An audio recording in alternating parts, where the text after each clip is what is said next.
What is a government shutdown? It's a term you might hear in the news, but what does it actually mean for the country and for everyday people? In the U.S., a government shutdown happens when Congress and the president can't agree on a budget, causing government funding to run out. This deadlock means there's no legal authority to spend money on many government activities. Without a budget in place, many government operations must legally stop. Offices close, and employees are told not to report to work, except for those in critical roles. Essential services, like air traffic control, law enforcement, and border security, keep running, but often without pay. These workers are required to show up, even though their paychecks are delayed. Non-essential services, from passport processing to national parks and museums, are halted. Hundreds of thousands of federal employees are furloughed without pay, forced to stay home and wait for the government to reopen. This disruption ripples out, affecting everything from scientific research projects to small business loans and government grants. Progress in many fields grinds to a halt. Federal workers suddenly lose their income, making it hard to pay bills, rent, or mortgages. Many families are left scrambling to cover basic expenses. Citizens who rely on government services are left in limbo. Museums close, loans are delayed, and important paperwork piles up. The economy feels the ripple effect as uncertainty spreads. A shutdown signals deep political disagreement in Washington, often between parties or even within them. It's a sign that compromise has broken down. It's a disruptive tool used in high-stakes negotiations with widespread consequences for the country. Protests erupt, and headlines dominate the news cycle. The longer a shutdown lasts, the more severe the impact on families, communities, and the overall economy. Everyday life is interrupted in ways big and small. Ultimately, it's a stressful and uncertain period for millions of Americans, all because leaders can't compromise on funding the government and keeping it running.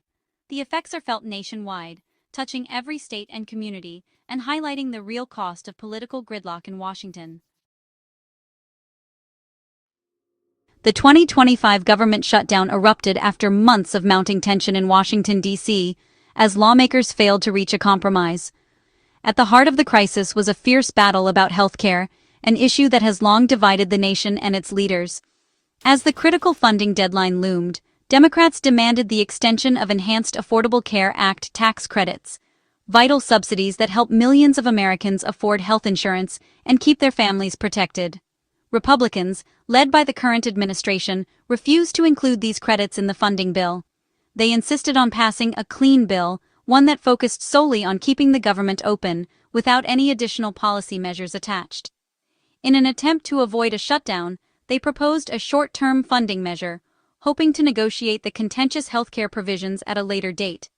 But Democrats stood firm, blocking any bill that didn't include the ACA extension. They argued that without these credits, healthcare costs would spike for working families, putting millions at risk. The deadlock triggered a government shutdown, as neither side was willing to compromise or back down from their demands. The White House used the shutdown as leverage, hoping that the pain of service cuts, furloughed workers, and job threats would pressure Democrats to relent and accept a deal. But this standoff wasn't just about funding. It was a much deeper clash over the government's role in healthcare, a debate that has defined American politics for decades, shaping elections and public opinion.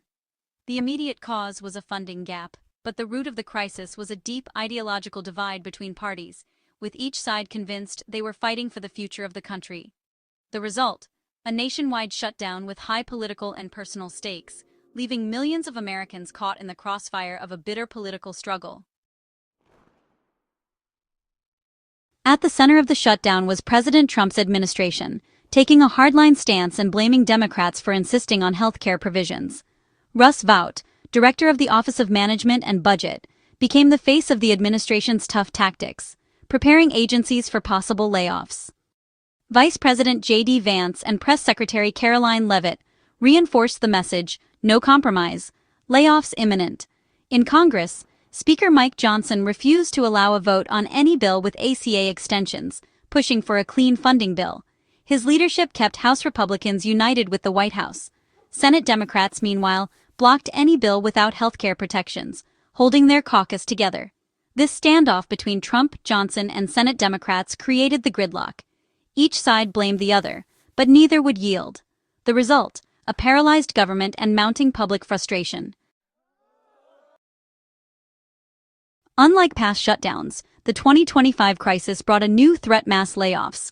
OMB Director Russ Vought announced a formal reduction in force, meaning permanent job losses, not just temporary furloughs. The White House confirmed layoffs were imminent, using them as leverage against Democrats. Agencies began preparing to let thousands go. The U.S. Patent and Trademark Office started closing offices and cutting staff. About 750,000 federal employees were already furloughed, now facing the possibility of permanent unemployment. Unions and Democrats argued the administration lacked legal authority for mass firings during a temporary funding lapse. The threat turned the shutdown into a direct attack on the civil service, creating fear and uncertainty for workers nationwide.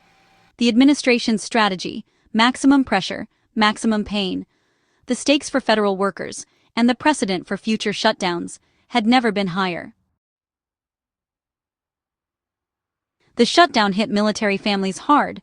Troops kept working, but their paychecks were at risk. With funding stalled, service members faced missing pay starting October 15th, straining families who rely on steady income. Lawmakers delayed a bill to pay the military, using it as leverage in negotiations, drawing criticism for making soldiers pawns in a political fight. The shutdown also threatened the WIC program, which provides food and support to low-income women and children. With funding set to run out in weeks, millions faced losing access to formula and healthy foods. For families, this wasn't politics, it was a crisis. The shutdown's impact on WIC showed how political battles in Washington can quickly become emergencies for the most vulnerable. The health and well-being of infants and toddlers hung in the balance. The urgency for a solution grew as the shutdown's real-world consequences mounted. One of the most visible and immediate effects of a government shutdown is the closure of national parks and monuments across the country. These closures don't just inconvenience travelers and families hoping to explore America's natural wonders, they also send a powerful signal about the far-reaching consequences of political gridlock. In 2025, more than 400 park sites were affected nationwide, with thousands of dedicated employees suddenly furloughed, and visitor centers shuttered without warning. Trails and campgrounds sat empty, and the usual buzz of tourists was replaced by silence. Iconic landmarks like the Liberty Bell in Philadelphia and Carlsbad Caverns in New Mexico were closed to the public, dealing a heavy blow to local economies that rely on tourism dollars. Small businesses, hotels, and restaurants near these sites saw a sharp drop in customers. The administration also froze billions in federal funds earmarked for major infrastructure and climate projects, many of which were located in states led by Democrats.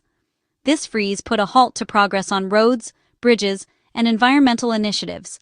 These targeted freezes disrupted city planning and delayed critical improvements, from New York's vital railway upgrades to environmental programs meant to protect communities from climate change.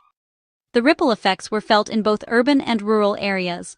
The shutdown's use as a political weapon was clear. Funding cuts and project delays hit political opponents the hardest, deepening divisions and fueling frustration. In one high-profile case, a federal judge stepped in to block anti-terrorism funding cuts for New York, calling the move punitive and warning of the risks to public safety. The message was unmistakable. The shutdown wasn't just about budgets or numbers, but about power, leverage, and applying pressure in a high-stakes political struggle. National treasures and vital projects became collateral damage in a battle that left communities and landmarks in limbo, uncertain when normalcy would return. In the end, it was the public, families, workers, and entire communities who paid the price for political brinkmanship, bearing the consequences of decisions made far from the places most affected. Republicans pushed for a clean funding bill, no policy riders, just money to reopen the government. Speaker Mike Johnson and the White House argued this was the responsible path, separating budget talks from healthcare debates. Conservatives saw the shutdown as a chance to challenge Obamacare, resisting any extension of ACA tax credits. Republican leaders balanced governing with pressure from their right flank, making compromise difficult. They framed themselves as trying to keep the government open, blaming Democrats for holding funding hostage over healthcare. Their clean bill failed in the Senate, but it served as a political statement. The strategy: shift blame, appear pragmatic, and keep the focus on Democrats' demands. Meanwhile, the threat of layoffs loomed, intensifying the crisis. Democrats made defending the ACA tax credits their top priority, refusing to pass any funding bill without them. They argued that letting the credits expire would devastate millions who rely on affordable health insurance. Senate Democrats used their leverage to block clean bills, insisting healthcare was too important to leave out. They accused Republicans of manufacturing a crisis and using federal workers as bargaining chips. Democrats also challenged the legality of mass layoffs, calling them unprecedented and abusive. Their strategy, hold firm, wait for public pressure to force Republicans back to the table. It was a risky gamble. Democrats could be blamed for the shutdown's pain, but they believed the stakes justified the fight. The battle lines were drawn: healthcare versus a functioning government. As the shutdown dragged on, uncertainty and anxiety grew. No negotiations were scheduled, and both sides dug in, leaving the country in limbo. The threat of mass layoffs haunted 750,000 furloughed workers, while some Republicans began to question the strategy's real-world impact. Military families, low-income mothers, and everyday citizens felt the pain. Missed paychecks, lost benefits, closed parks. The shutdown exposed how deeply government services touch daily life.